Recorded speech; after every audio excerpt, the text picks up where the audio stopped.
us farem una petita conferència ballada, no? La Melania ballarà, la Tex posa una música i jo us explico la història del Playground.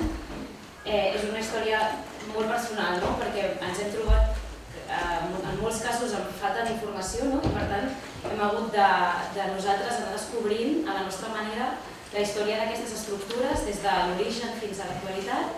I el paper que teniu a la mà és l'índex de continguts, són les imatges en realitat. Nosaltres el que hem volgut fer és, com que tots els playgrounds dels que parlem, la majoria ja no existeixen, hem intentat fer-los present, recuperar-los, però a través de la dansa, la veu i la música. No volíem recórrer les imatges, però us fem aquest índex de continguts que us poden servir per anar-los guiant i que inclús després, si a algú li interessa, pot ampliar contingut. Moltes gràcies i comencem.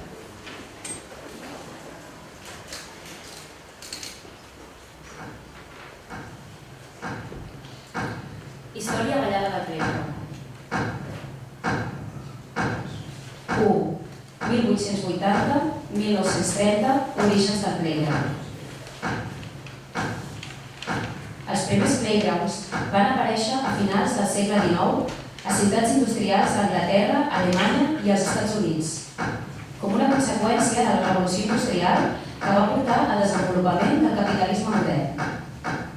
El seu objectiu era promoure el sanejament públic, prevenir la criminalitat, així com vigilar i protegir els nens dels perills de la ciutat. Aquells primers playgrounds es composaven d'estructures normalment de ferro, de vegades de fusta, sòlides i barates de construir que s'encarregaven per catar.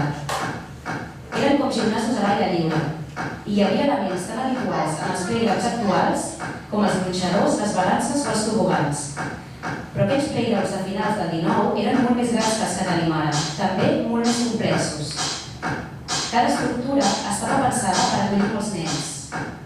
15 nens alhora es podien gronxar al gronxador o tirar-se per un tobogan de 4 o 5 metres d'alçada.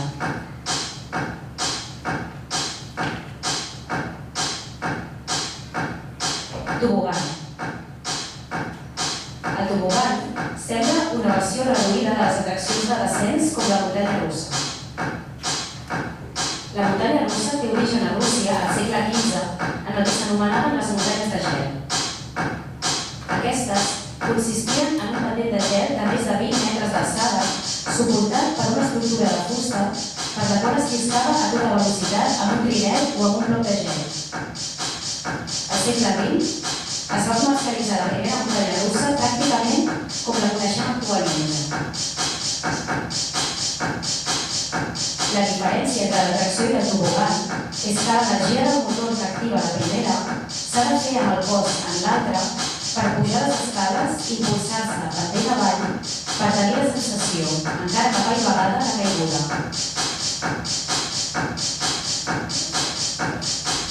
El tobogan és una traducció de la idea de muntanya, una síntesi de la seva forma en un objecte. En sintetitzar la muntanya en una estructura, aquesta pot ser repetida a qualsevol lloc, però en cada traducció se'n redueix també el seu efecte, la sensació.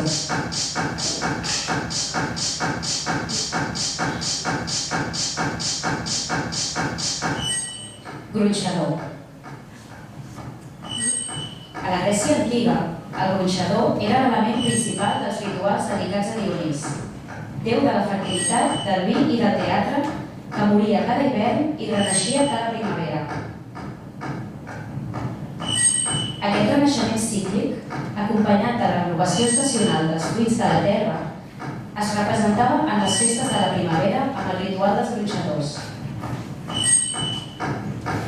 Simbolitzava l'entrada a la sexualitat de les noies joves, que cantaven cançons obscenes enmig del bosc mentre es gronxaven.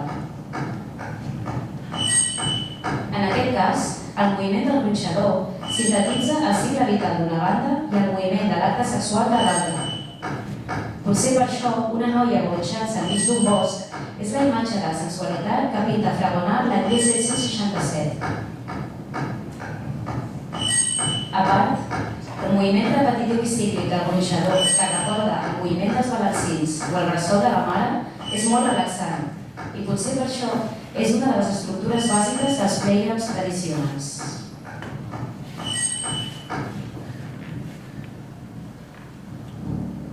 Balança.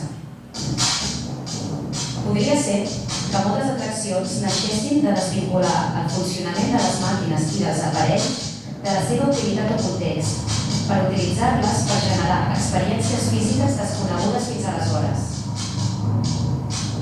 Per exemple, els cavallets recorden el molí de sang.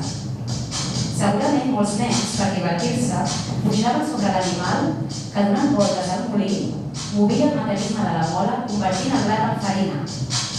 I copiant aquesta estructura, però el cavallets de fusta, va néixer el que coneixem com el Tío Vivo.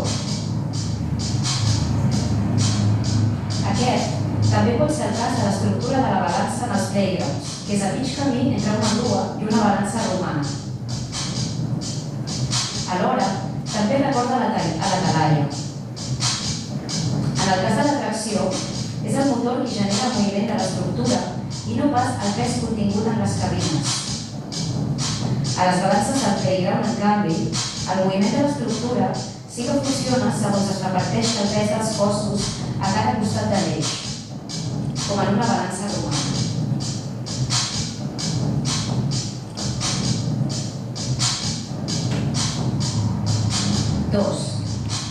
Nova York, 1930-1940, context de la Gran Depressió. Robert Moses.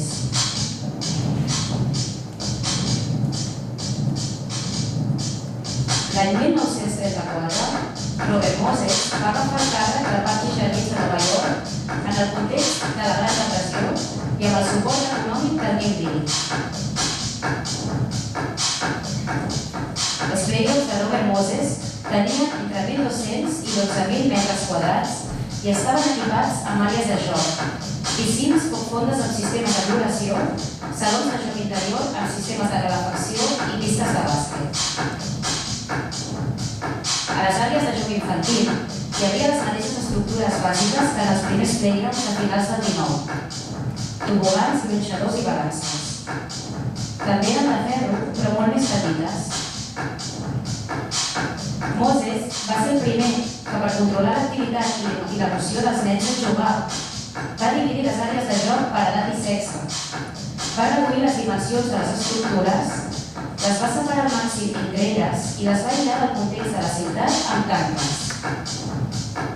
Així, aconseguia separar els nens entre si en l'espai de joc i limitar les possibilitats de moviment del cos en relacionar-se amb cada una de les estructures. Aquests playgrounds eren molt rígids i normatius. Es basaven en l'estandardització i es produïen en sèrie, igual que els moviments que se'n derivaven, que eren sempre els mateixos.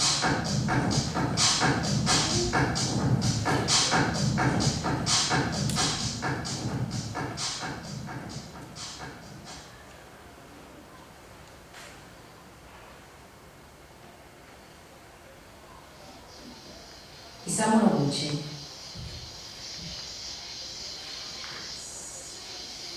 Durant aquests anys, l'artista Isamu Noguchi va fer les primeres propostes d'espais de joc com a oposició als playgrounds de Moses.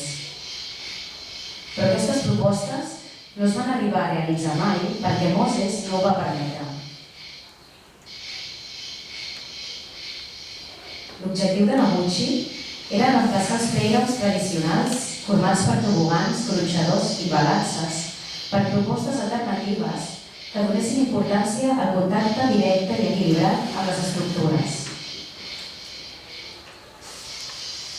Proposava playgrounds simples i abstractes que no definissin un ús concret per tal de treballar la potencialitat de l'objecte com una extensió del cos, donant la mateixa importància al tacte que a la vista i estimulant la creativitat. Per això, en els seus primers models de playgrounds no hi havia estructures, sinó que consistien bàsicament en intervencions en la topografia de la ciutat, fent-la d'aquesta manera continuada i fluida per tal de promoure el sentit de pertinença al lloc. Les accions derivades de cada estructura tradicional, com pujar, lliscar, descendre, escalar o saltar, s'integraven en la forma del nou terreny, obrint l'àrea del playground també als adults i integrant el joc en les accions quotidianes de tots els habitants.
Europa, 1940-1960, passada la Segona Guerra Mundial.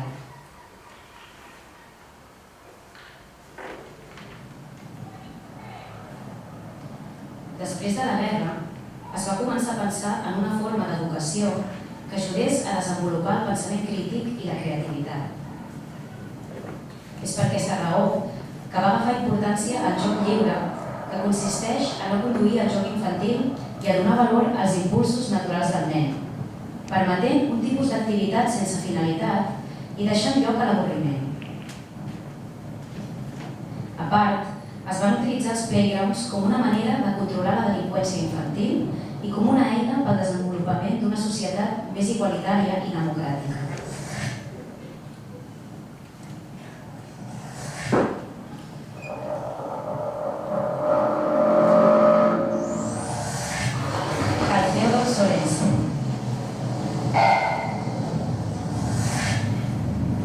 L'any 1943, l'arquitecte paisatgista danès Carl Theodor Sørensen va inventar els Junk Playgrounds o camps de deixalles per jocs, que consistien en espais abandonats utilitzats com àrees de joc infantil.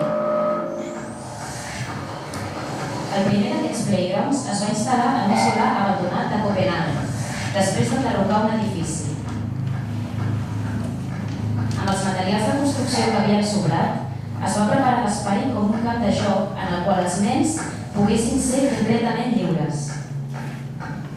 No hi havia cap estructura tradicional que conduís l'activitat de joc, sinó que hi havia llibertat total de moviments en un espai no urbanitzat amb possibilitat de descontrol absolut, afavorint d'aquesta manera el treball en equip i convertint la idea de parc en un lloc participatiu més que contemplatiu. Els nens construïen el seu playground segons les seves idees i gustos. L'accés al perill era real i per això els més grans ajudaven els més petits i tots eren iguals vinguessin d'on vinguessin.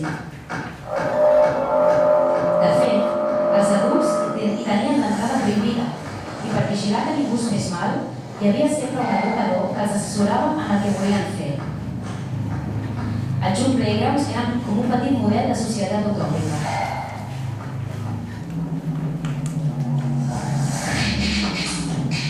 L'any 1946, ja passada la Segona Guerra Mundial, l'arquitecte paisatgista i educadora infantil Liliane Horwood va realitzar els Junk Playgrounds de Sørensen, localitzant-los en espais de diferents ciutats d'Anglaterra que havien quedat abandonats després dels bombardejos de la guerra. Aquests playgrounds, que funcionaven com petits models d'una societat utòpica, en localitzar-los en espais bombardejats, es convertien en símbols de democràcia i d'un nou començament. Es va anomenar Adventure Playgrounds, però a poc van anar desapareixent perquè no s'integraven en el context de la ciutat i no acabaven d'agradar als veïns.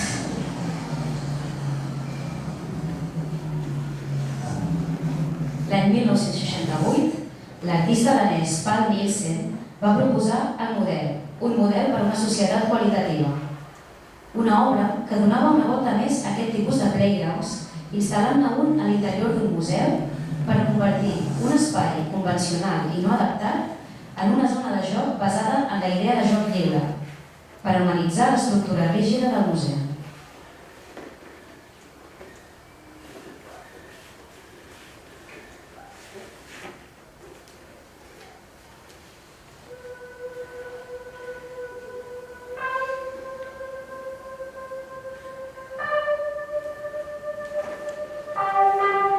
Aldo Van Eyck.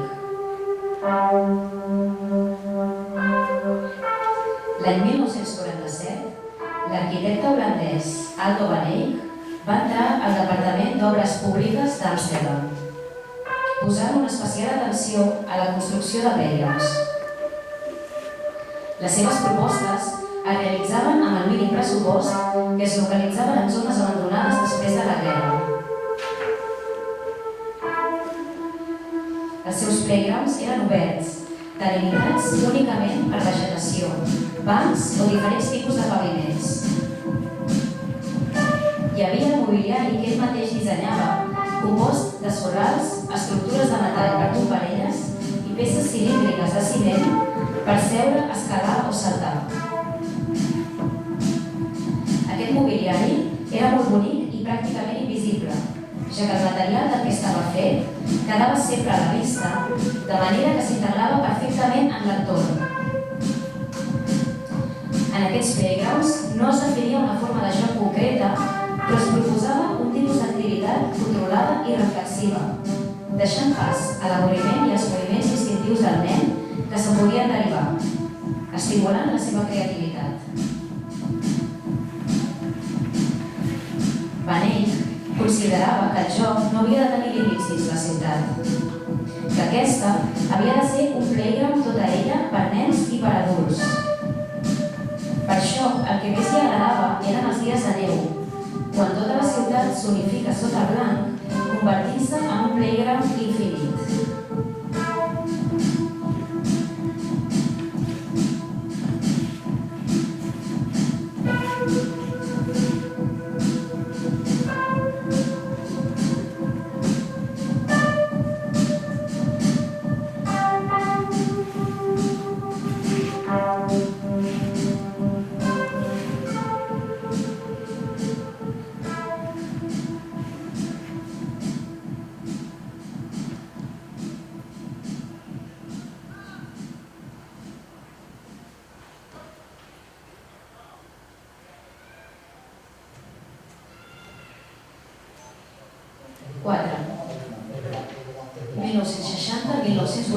Moment àlgid del playground.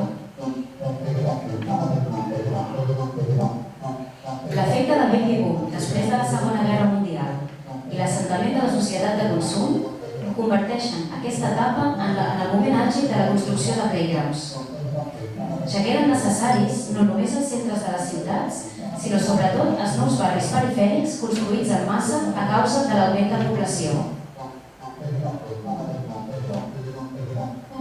Possiblement, com una conseqüència d'aquest fet, l'infant té un nou rol en la societat. Si fins aleshores no havia tingut cap pes en la vida pública, a partir d'aquest moment es va convertir en un objectiu polític, igual que la joventut en si mateixa.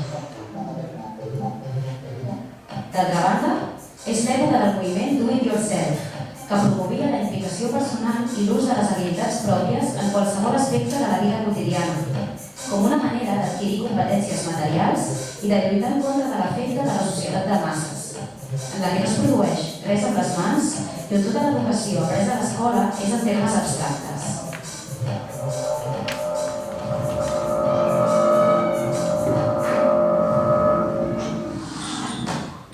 Grup lúdic. El grup lúdic va ser un col·lectiu format l'any 1968 a França, que proposava playgrounds per a les noves ciutats satèl·lit construïdes en massa als voltants de París. Com que eren zones fredes i impersonals, el seu objectiu era crear un fort sentit de lloc, estimulant la imaginació a partir d'estructures amb possibilitats narratives per tal de donar sentit a un entorn que encara no entenia, que no havia estat viscut. El submarí, per exemple, localitzat per primera vegada a un poble de vacances l'any 1969, era una estructura formada per espais esfèrics, feta de nous materials amb grans qualitats tàctils com el poliuretà o el polièster. I estava pintada de colors llampants, simulant un submarí. L'estructura estava composta per diferents elements modulars que es podien agrupar, amuntegar entre si per crear estructures multifuncionals i variables i que alhora integrava els elements d'un playground tradicional, com les construccions d'escalada, les zones elevades o el tobogan.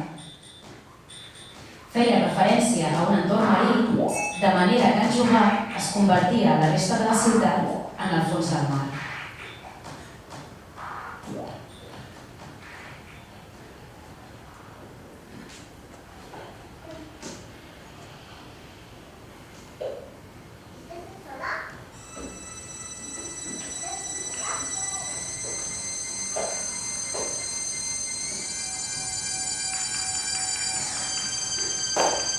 Charles Forbert. El MoMA, en col·laboració amb l'empresa de joguines Creative Playthings, van obrir una convocatòria per a la construcció d'àrees de joc infantil. La proposta de l'arquitecte Charles Forbert, el Cypress Hill Playground a Brooklyn, va ser la primera seleccionada. Era un laberint format per paral·lelepípedes de ciment, disposats en un espai circular, creant zones més denses o més espaioses que no estava delimitat per cap casa. Aquests elements eren de diferents altures, de manera que a vegades el cos es veia submergit en el ciment i d'altres en les que els blocs es podien escalar i es tenia visió de l'espai. També hi havia una zona d'aigua amb elements per lliscar. Forbert considerava que construir el playground a partir d'elements abstractes era la manera de que els nens poguessin prendre les seves pròpies decisions, ja que l'abstracció du més directament el joc a la fantasia i a l'acció. Al centre del playground hi havia una instal·lació de fanals que il·luminava tot l'espai, de manera que les nits pogués ser utilitzat pels adults.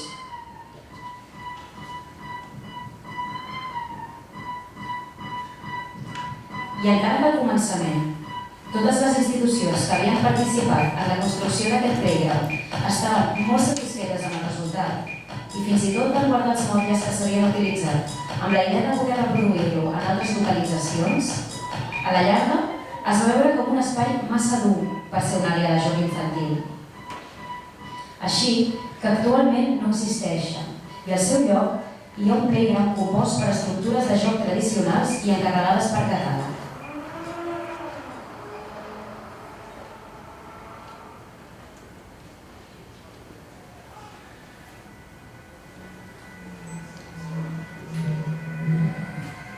Sí, 1980, present. Exactament el mateix que va passar amb el Cypress Hill es va repetir en pràcticament tots els playgrounds que hem visitat fins ara. Les normatives de seguretat es van anar fent cada vegada més estrictes, alhora que van anar apareixent i agafant importància les empreses de distribució de playgrounds en massa. Compan. Compan és una d'aquestes empreses. Va néixer l'any 1970 quan un artista, Tom Lindholm, va veure uns nens escalant una de les seves escultures. Així, va comercialitzar el seu propi equipament de joc. L'any 1992, aquesta empresa es va convertir en Compan International, que va començar a exportar productes en massa per tot el món. Com aquesta empresa, n'hi ha moltes altres. Algunes, com Richter Spielberg, intenten produir estructures amb materials naturals que estimulin el cos d'una manera menys conduïda. però la majoria, com van, produeixen exactament les mateixes estructures de sempre, com el tobogan o el gronxador, però fetes de materials tous com fustes o plàstics i cobreixen el terra amb moquetes de cautxú o de sorra per evitar que els nens es facin mal si cauen.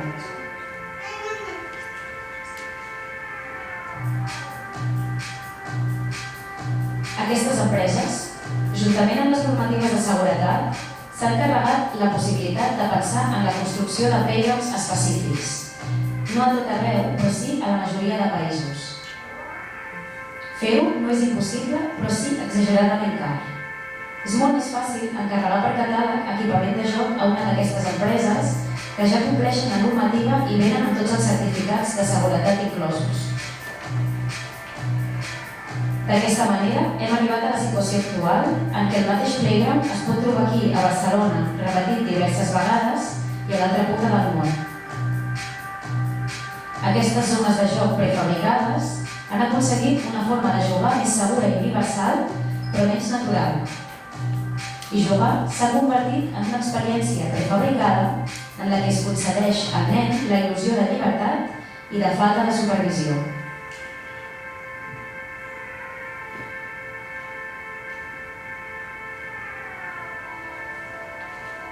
Superflex. En aquest panorama, les condicions del context artístic permeten algunes propostes com les de Superflex, un col·lectiu format a Copenhague el 1993 que va proposar la instal·lació 1, 2, 3 Swing a la Tate Modern de Londres el 2017. La instal·lació es tracta d'una gran estructura tubular de la que pengen gronxadors.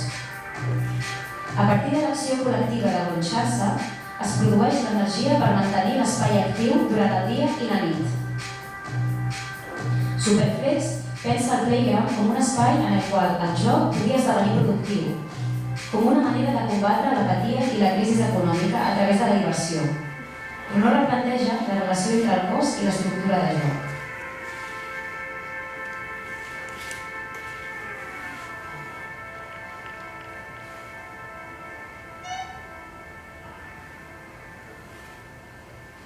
L'esforç de construir estructures de joc específiques a les condicions del lloc han quedat oblidades. De la majoria d'aquells playgrounds ja no en queda res. D'altres potser algunes parts. Però la majoria els van anar descuidant fins que van haver de ser reemplaçats perquè estaven en massa mal estat. Veient que construir nous playgrounds així és pràcticament impossible, hi ha institucions que intenten restaurar-los per mantenir-los vius. Nosaltres, la manera que hem trobat d'apropar-nos als playgrounds que ja no existeixen ha estat explicar-los alhora des de la paraula, el moviment i la música. En aquesta recerca en moviment sobre com les estructures de joc s'han inscrit en els nostres cossos i comportaments, hem partit de l'experiència personal en els espais de joc on vam aprendre a moure'ns d'una manera concreta, relacionada i alhora limitada pel nostre context. El fet de jugar amb les estructures, contextos, materials i llocs d'etapes anteriors pot haver estat una manera d'expandir la nostra experiència del moviment, de definir i de repensar els nostres hàbits.